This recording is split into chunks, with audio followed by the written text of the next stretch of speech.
Hi అండి, అందరికీ నమస్కారం. వెల్కమ్ టు నెల్లూరు రుచులు. ఇప్పుడు చూపించబోయే రెసిపీ మసాలా వడ పులుసు అండి. ఇది నెల్లూరు స్టైల్ పద్ధతిలో నేను చేయబోతున్నాను.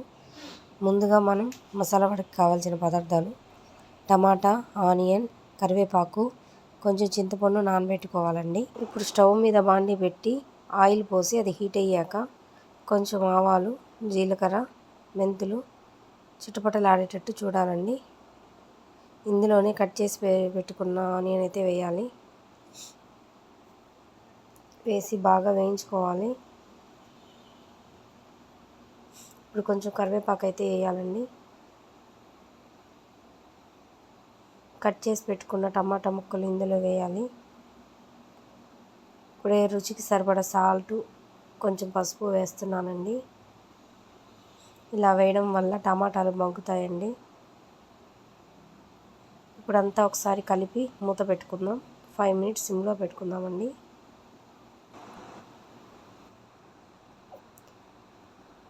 మూత తీసి కలుపుకోవాలండి.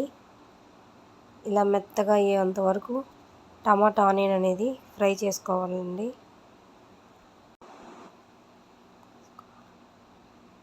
ఇలా ఫ్రైగా ఉన్నప్పుడు ఇందులోనే రుచికి సరిపడా కారం కూడా వేయాలి. ఇందులోనే కొంచెం ధనియాల పొడి కూడా వేస్తున్నానండి. ఇది పచ్చి ధనియాల పొడి. ఇలా బాగా ఒకసారి కలిపి ఇందులోనే కొంచెం చింతపండు నానబెట్టుకున్నాం కదండి, దాన్ని అయితే వేసేద్దాం.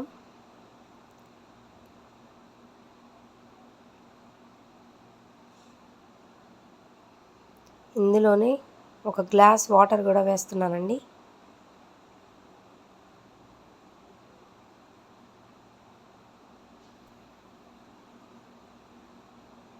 ఇప్పుడు అంతా ఒకసారి కలిపి మూత అయితే పెట్టేస్తున్నానండి.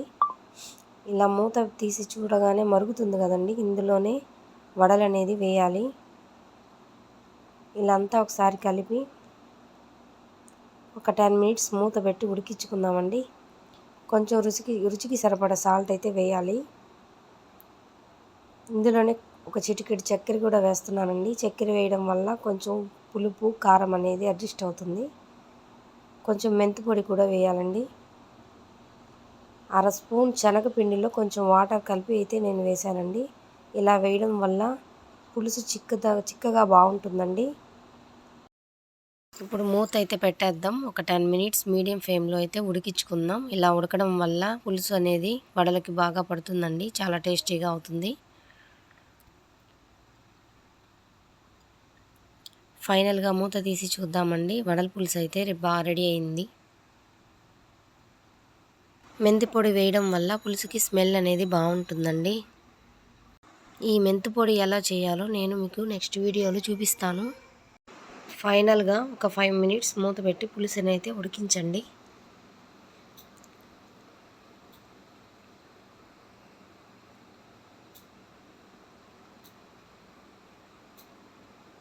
ఇప్పుడు మూత తీసి చూద్దాం.